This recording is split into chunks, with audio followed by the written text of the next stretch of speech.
Hello अस्सलाम वालेकुम viewers, मेरा नाम है मोहम्मद खान और आप देख रहे हैं हमारे YouTube channel university space visa consultant. आज का हमारा टॉपिक कनाडा के ऊपर है। आज हम बात करने वाले हैं कि कनाडा के अंदर स्टडी के लिए किस तरह आप जा सकते हैं, क्या क्या प्रोसेस होते हैं। इसके अलावा यहाँ पर एडमिशन का क्राइटेरिया क्या है। मोरओवर हम ये भी देखेंगे कि आपको रिक्वायरमेंट्स क्या रहती हैं, डॉक्यूमेंट्स आपने किस तरह प्रिपेयर करने हैं, क्या क्या डॉक्यूमेंट्स रिक्वायर होते हैं जब आप वीज़ा के लिए अप्लाई करेंगे। इसके साथ साथ हम ये भी देखेंगे कि आपको फंड्स कितने रिक्वायर होते हैं, कितने आपको जो है अमाउंट शो करानी होती है बैंक में एज बैंक स्टेटमेंट, और इसके क्या क्या प्रोटोकॉल्स होते हैं। तो वीडियो को एंड तक देखिए और चैनल को सब्सक्राइब कर लें। व्यूअर्स, कनाडा को देखें तो ये नॉर्थ अमेरिका में आता है। 39 मिलियन के अराउंड यहाँ की पॉपुलेशन है।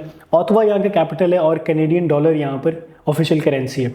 ऑफिशियल लैंग्वेजेस को देखें तो यहाँ पर इंग्लिश और फ्रेंच बोली जाती है। और ओवरऑल देखें तो बहुत खूबसूरत कंट्री है। यहाँ पर लैंडस्केप की वजह से बहुत ज़्यादा लोग इसको देखने जाते हैं। नायग्रा फॉल्स यहाँ का काफ़ी ज़्यादा फेमस है, उस वजह से भी लोग इसको देखने जाते हैं। मोरओवर इकोनॉमी वाइज काफ़ी स्ट्रॉन्ग कंट्री है क्योंकि यहाँ पर सस्टेनेबिलिटी में काफ़ी ज़्यादा काम होता है। कल्चरल इन्फ्लुएंस इनका बहुत ज़्यादा है, इकोनॉमिकल इन्फ्लुएंस इनका बहुत ज़्यादा है, और लास्टली क्वालिटी ऑफ लाइफ बहुत अच्छी है। इस वजह से लोगों को बहुत ज़्यादा अट्रैक्ट करता है।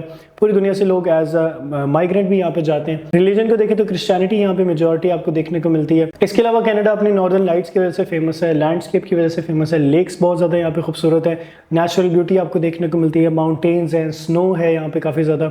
इसके अलावा फॉरेस्ट भी बहुत ज़्यादा यहाँ के मशहूर है। इकोनॉमी वाइज आपको पता चलूँ ये 9th largest economy in the world है और 2nd largest country in the world है, और इसमें दुनिया की सबसे बड़ी कोस्ट लाइन इसी कंट्री की है। इनकी इकोनॉमी की ग्रोथ सर्विस सेक्टर से होती है, प्रोडक्शन से होती है, मैन्युफैक्चरिंग और एक्सपोर्ट करते हैं काफ़ी ज़्यादा प्रोडक्ट्स की, जैसे कि पेट्रोलियम आ जाता है, गैस आ जाती है। मोरओवर कार्स की एक्सपोर्ट करते हैं, गोल्ड की करते हैं और वुड की एक्सपोर्ट्स बहुत ज़्यादा करते हैं। One of the biggest company में यहाँ पर रॉयल बैंक ऑफ कनाडा आता है और शॉपिफाई आता है, इसका नाम आपने जरूर सुना होगा। इन्वेंशंस को देखें तो कनाडा में काफ़ी बड़ी बड़ी इन्वेंशंस हुई, जैसे कि टेलीफोन की इजाद यहाँ से हुई, इंसुलिन जो कि मेडिकल पर्पजेज के लिए यूज़ होता है वो यहाँ से इजाद हुआ, मोरओवर लाइट बल्ब की इजाद यहाँ से हुई। इसके अलावा हमारी रोज़मर्रा की ज़रूरियात में काफ़ी ऐसी चीज़ें जो यहाँ से इजाद हुई। लास्टली यहाँ से सुपरमैन का जो करेक्टर है वो यहाँ के आर्टिस्ट ने बनाया था। व्यूअर्स, बात करते हैं एजुकेशन की तो बैचलर्स यहाँ पे 3 से 5 साल का होता है और मास्टर्स यहाँ पे 1 से 2 साल का देखने को मिलता है। फीसेज यहाँ रेंज करती है 13,000 कैनेडियन डॉलर से 40,000 कैनेडियन डॉलर्स तक, depending on your specific course. और बैचलर्स में आपको 13,000 डॉलर से ये 20,000 डॉलर्स तक रेंज करती हुई दिखेगी। इसके अलावा मास्टर्स की बात करें तो 15,000 डॉलर से ये 25,000 डॉलर्स तक जाते हैं। इसके अलावा पीएचडी की बात करें तो 7,000 पर ईयर कैनेडियन डॉलर से 15,000 कैनेडियन डॉलर तक रेंज कर रहा है। लास्टली एमबीए को देखें तो वो 20,000 कैनेडियन डॉलर से 40,000 कैनेडियन डॉलर तक रेंज करता है। ऑफ कोर्स ये फीसेस आपकी स्पेसिफिक कोर्स के ऊपर डिपेंड करेगी। अगर आप टॉप रैंकिंग यूनिवर्सिटीज़ में जाएंगे वहाँ पे फीसेस काफ़ी हाई होती हैं। अगर आप डिग्री में जाएंगे तब डिफरेंट फीस है, डिप्लोमा में जाएंगे तब डिफरेंट फीसेस हैं, मोरओवर प्राइवेट इंस्टीट्यूट के अंदर अलग फीसेस होती हैं। तो ये कोर्स टू कोर्स वेरी कर सकती है, हर स्टूडेंट के लिए डिफरेंट हो सकती है। फीसेस के साथ साथ अब हमारा क्वेश्चन होता है कि यहाँ पर एक्सपेंसेस क्या क्या होते हैं, मंथली क्या क्या एक्सपेंसेस होते हैं। तो मंथली एक्सपेंसेस के अंदर आपका सबसे पहले रेंट आ जाता है, उसके बाद आपका फूड और ग्रॉसरी का एक्सपेंस होता है, और लास्टली आपका ट्रैवलिंग और फ़ोन का एक्सपेंस होता है। रेंट यहाँ पर आपके सिटी पे डिपेंड करेगा, आपके एरिया के ऊपर डिपेंड करेगा। ऑफ कोर्स ये अगर आप किसी बड़े सिटी के अंदर होंगे तब आपका रेंट ज़्यादा होगा, अगर किसी स्मॉलर सिटी के अंदर होंगे तब आपका रेंट कम होगा। मोस्टली ये रेंज कर रहा होता है 600 कैनेडियन डॉलर से 800 कैनेडियन डॉलर। अगर एक सेपरेट रूम लेना चाहेंगे आप किसी बड़े सिटी के अंदर, इस तरह अगर एक स्मॉलर सिटी के अंदर जाएंगे तो वो 400 से 500 तक जा सकता है। और अगर आप शेयरिंग पे रहना चाहते हैं तो वो 250 से 350 तक जा सकता है। अगर आप किसी स्मॉलर सिटी में होंगे, अगर किसी बड़े सिटी में होंगे तो उस तरह ही वो 300 से 500 तक रेंज कर सकता है। फूड ग्रॉसरी को देखें तो 250 कैनेडियन डॉलर से 300 कैनेडियन डॉलर्स तक आपके लग सकते हैं मंथली। और ट्रैवलिंग की बात करें तो 130 कैनेडियन डॉलर का आपका पास बनता है जो मंथली आप यूज़ कर सकते हैं। इस तरह फ़ोन के बिल की बात करें, इंटरनेट की, तो वो 50 कैनेडियन डॉलर के अंदर आपका एक्सपेंस कवर हो जाता है। ओवरऑल इसका टोटल करें तो ये 700 से 1,000 कैनेडियन डॉलर तक रेंज कर सकता है, जिसमें आपका मंथली एक्सपेंस इजीली कवर हो जाएगा। इस तरह मंथली एक्सपेंस के बाद हम बात करते हैं यहाँ पर पार्ट टाइम जॉब्स की और स्टूडेंट्स क्या क्या जॉब कर सकते हैं यहाँ पर। तो मिनिमम वेज यहाँ पे 15 कैनेडियन डॉलर है, जो कि आपको अनस्किल्ड वर्कर की जॉब में मिल सकती है, और इससे ज़्यादा भी मिल सकती है। ये 15 से 25, 35, इनफैक्ट 75 कैनेडियन डॉलर तक भी रेंज कर सकती है, depending on the type of job, किस टाइप की आप जॉब करें। अगर आप स्किलफुल जॉब करेंगे, इंटर्नशिप करेंगे, तब आपको अच्छी सैलरी भी मिल सकती है, बट अगर आप अनस्किल जॉब करेंगे तब भी आपकी सैलरी इतनी ज़्यादा बुरी नहीं होती। यहाँ पे इंटरनेशनल स्टूडेंट्स को 20 आवर्स पर वीक काम की इजाज़त होती है, जिसके अंदर वो 1200 कैनेडियन डॉलर से 1500 कैनेडियन डॉलर तक अर्न कर सकते हैं। उनका मंथली एक्सपेंस इजीली निकल जाता है और उनकी कुछ सेविंग भी हो जाती है। बात करते हैं रिक्वायरमेंट्स की और डॉक्यूमेंटेशन की। अगर आपने वीज़ा अप्लाई करना है तब आपको क्या क्या डॉक्यूमेंट्स रिक्वायर होंगे, इसके बाद हम देखेंगे कि आपका एक्सपेंस टोटल कितना आएगा। तो स्टूडेंट्स, जब आपने एसडीएस वीज़ा अप्लाई करना है, इसमें आपने मल्टीपल डॉक्यूमेंट्स आपको चाहिए होते हैं। सबसे पहले आपको आपका एक्सेप्टेंस लेटर चाहिए होता है यूनिवर्सिटी की तरफ से, ऑफर लेटर भी कह सकते हैं, एडमिशन लेटर भी कह सकते हैं।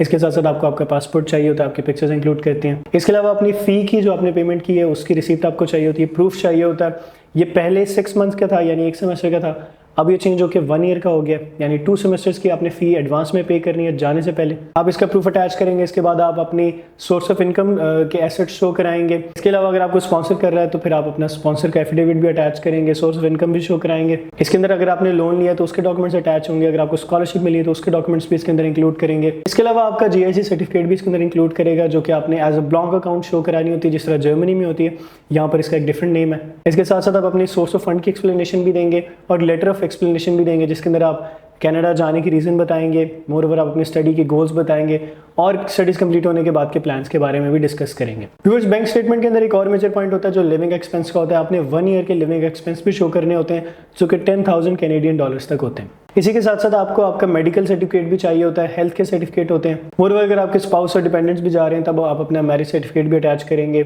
और अपना बर्थ सर्टिफिकेट भी अटैच करेंगे। इसी के साथ साथ यहाँ पर लैंग्वेज की रिक्वायरमेंट भी होती है। जैसा कि आप जानते हैं कनाडा एक इंग्लिश स्पीकिंग कंट्री है, यहाँ पर आपको आपकी इंग्लिश की प्रोफिशिएंसी शो करानी होती है थ्रू अ वैलिड सर्टिफिकेट, जो कि मोस्टली आइल्स और टॉफिल होता है या पेटी भी कुछ जगह पे यूज़ हो सकता है। तो वो आपने रिक्वायरमेंट देख ली थी अपनी यूनिवर्सिटी की। अगर आइल्स रिक्वायर है तो वो मोस्टली 6 बैंड से 6.5 मिनिमम बैंड रिक्वायर होते हैं, वो भी आपने फिर अटैच करना है। और इसके साथ साथ आपके एजुकेशनल डॉक्यूमेंट्स भी इसके अंदर इंक्लूड करेंगे। आपने अपने एजुकेशन डॉक्यूमेंट्स को अटेस्ट भी करवाना होता है मुतल्लिका इदारों से, जैसे कि अगर आप बैचलर्स में अप्लाई कर रहे हैं फिर आपका इंटरमीडिएट और मैट्रिक का रिजल्ट कार्ड और मार्कशीट होगी, जो कि आप अटेस्ट कराएंगे बोर्ड से, फिर उसके बाद IBCC से और फिर मोफा से। इसी के साथ साथ अगर आपने मास्टर्स में अप्लाई करना है तब आपकी बैचलर्स की डिग्री और ट्रांसक्रिप्ट भी अटेस्ट होगी HEC से, और फिर मोफा से यानी कि मिनिस्ट्री ऑफ फॉरेन अफेयर्स के साथ वो अटेस्ट होगी और फिर आप इसको अटैच करेंगे। लास्टली आपको पुलिस करेक्टर सर्टिफिकेट भी चाहिए होता है, वो भी आप इंक्लूड करेंगे। इस तरह आपकी वीज़ा की कंप्लीट फाइल रेडी हो जाएगी। स्टूडेंट परमिट की फ़ीस यहाँ पर $150 है और इसके साथ साथ बायोमेट्रिक्स की फ़ीस आपकी $100 तक होती है। नॉन SDS वीज़ा की बात करें तो आपको इसमें 11 मंथ्स तक भी टाइम लग सकता है प्रोसेसिंग के अंदर, बट अब क्योंकि SDS मोस्टली अप्लाई करते हैं लोग तो वो बहुत फास्ट ट्रैक है, आपको विदिन अ मंथ या 2 मंथ्स के अंदर आपको उसका रिस्पांस आ जाता है। स्टूडेंट्स, इसके अंदर एक और ट्रिकी पार्ट होता है, वो इंटरव्यू क्या होता है। अगर आपके डॉक्यूमेंट्स के अंदर क्लैरिफिकेशन नहीं है तब आपको वीज़ा ऑफिसर इंटरव्यू के भी बुला सकता है। अगर आपको डॉक्यूमेंट मिसिंग है तब वो फिर आपको ईमेल के थ्रू भी कह सकते हैं कि हमें ये डॉक्यूमेंट प्रोवाइड कर लें, but still it is not confirm कि आपका इंटरव्यू होगा या नहीं होगा। ये कम्प्लीटली एम्बेसी के ऊपर डिपेंड करता है, वीज़ा ऑफिसर के ऊपर डिपेंड करता है कि वो स्टूडेंट का इंटरव्यू लेना चाहते हैं तो वो फिर बुला लेते हैं। And now last but not the least, अब हम बात करेंगे कि यहाँ पर आपकी टोटल कॉस्ट क्या आती है सारे प्रोसेस के अंदर, डॉक्यूमेंट्स के अंदर, और जो जो चीज़ें आपकी रिक्वायर होती हैं इसके अंदर आपकी टोटल कॉस्ट क्या है। तो सबसे पहला पॉइंट होता है लैंग्वेज का। मोस्टली स्टूडेंट्स आइल्स की एग्जाम देते हैं जो कि आपका 50,000 रुपीज़ से 60,000 रुपीज़ तक रेंज कर सकता है पाकिस्तानी रुपयों में, और इसके बाद अगर कुछ कोचिंग अगर आप लेते हैं तो वो 20,000 से 30,000 रुपीज़ भी हो सकती है। नेक्स्ट स्टेप होता है हमारे एप्लीकेशन का। जब आप यूनिवर्सिटी के अंदर अप्लाई करते हैं और ऑफर लेटर लेते हैं उसमें आपकी mostly application fees 80 Canadian dollar से 100 कैनेडियन डॉलर तक होती है। तो अगर आप सपोज करते हैं कि आपने 3 से 4 यूनिवर्सिटीज़ में अप्लाई किया तो फिर आप उसको उस तरह मल्टीप्लाई कर सकते हैं। इसके बाद जो हमारा सबसे मेजर खर्चा होता है वो हमारी यूनिवर्सिटी की फ़ीस का होता है, और यहाँ पर जैसे कि मैंने आपको बताया यूनिवर्सिटी की फ़ीस डिफरेंट है, 13,000 कैनेडियन डॉलर पर ईयर से 40,000 तक भी जा सकती है। तो फिर आप उसको ऐड कर सकते हैं कि कितनी आपकी फ़ीस है। आपने 1 ईयर की फ़ीस पहले पे करनी होती है और बाकी जो 2nd ईयर की फ़ीस है वो वहाँ जाकर आप पे करते हैं। इससे पहले कनाडा का रूल चेंज था, तब आपने 1 सेमेस्टर की फ़ीस पे करनी होती थी, बट अब इसका रूल चेंज है, अब आपने 2 सेमेस्टर्स की फ़ीस पे करनी होती है। इसके अलावा जो हमारा मेजर खर्चा होता है वो हमारा GIC का होता है। GIC एक कह सकते हैं कि थर्ड पार्टी है जो कि कैनेडियन बैंक के अंदर आप एक डिपॉजिट करते हैं अमाउंट स्पेसिफिक, और वो एक गारंटी के तौर पर अमाउंट होती है कि स्टूडेंट के पास लिविंग एक्सपेंस है। जैसे जर्मनी में ब्लॉक अकाउंट बनाते हैं इस तरह कनाडा के लिए GIC का सर्टिफिकेट चाहिए होता है। प्रीवियसली ये 10,000 कैनेडियन डॉलर थी, बट अब इसको चेंज करके इंक्रीज कर दिया गया, 20,000 समथिंग हो गई है, तो वो फिर आपने चेक कर लेनी है। ये भी एक मेजर खर्चा होता है टुवर्ड्स कनाडा स्टडी परमिट। इसके प्रोसेस की भी फीस होती है जो कि 150 कैनेडियन डॉलर से 200 कैनेडियन डॉलर तक रेंज कर सकती है। इसके बाद जो हमारा स्टेप आता है वो मेडिकल का होता है, और वो 20 से 30,000 रुपीज़ तक आपका हो सकता है पाकिस्तानी रुपयों में। इसी के साथ साथ आपकी वीज़ा की फीस होती है 150 कैनेडियन डॉलर, और आपकी बायोमेट्रिक्स की जो 100 कैनेडियन डॉलर तक रेंज कर सकती है। अच्छा व्यू, इसके अंदर पॉइंट है कि जो आपके बायोमेट्रिक्स होते हैं ये 10 ईयर्स तक वैलिड होते हैं। तो ये अगर आप एक दफ़ा करा लेंगे इस तरह, फिर आप 10 ईयर्स तक आपको जहाँ भी इसकी ज़रूरत होगी तो आपको दोबारा नहीं कराने पड़ेंगे। मोर ओवर देखिए तो स्टूडेंट शॉपिंग भी करते हैं, और ये हर इंसान की डिफरेंट हो सकती है, कुछ स्टूडेंट नहीं भी करते, तो खैर इस खर्चे को हम बिल्कुल ऐड नहीं करने वाले। लास्टली आपकी टिकट की होती है, और टिकट मोस्टली ये रेंज कर रही होती है 1300 कैनेडियन डॉलर्स से 2000 कैनेडियन डॉलर्स तक, depending on that specific time. अगर आपको वीज़ा जल्दी मिल गया तो फिर आप कुछ लेट ड्यूरेशन की टिकट भी करा सकते हैं, यानी कि कुछ मंथ्स बाद की भी टिकट करा सकते हैं। बट अगर आपको वीज़ा लेट मिला है और फिर आपकी क्लासेस भी स्टार्ट होने वाली हैं, तब आपको जल्दी से जल्दी टिकट करानी पड़ती है, वो फिर आपकी काफ़ी ज़्यादा एक्सपेंसिव होती है।